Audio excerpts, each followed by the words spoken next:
This YouTube creator makes luxury car replicas completely out of wood.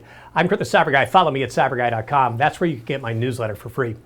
Trurung Kandau is a wildly successful YouTube creator known for creating wooden replicas of cars to push his son around in.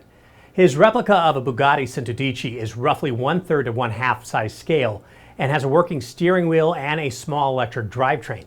What's really impressive is his fantasy art mechanical machine, which he used generative AI to come up with in its design.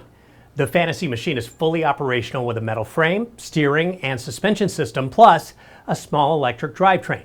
He furnished the vehicle with chunky wooden front wheels, clockwork-esque hubs with enormous snail-shell hoops, and headlights. To make it even more fantasy-like, he added a series of complex cog-driven lever mechanisms at the front, which can be switched on to create a wobbling sensation. Is this absurdly complicated? Absolutely. Is it insanely cool? 100%. More crazy cool tech like this at cyberguy.com. Are you getting my newsletter? All you have to do is go to cyberguy.com in your web browser and click the red button.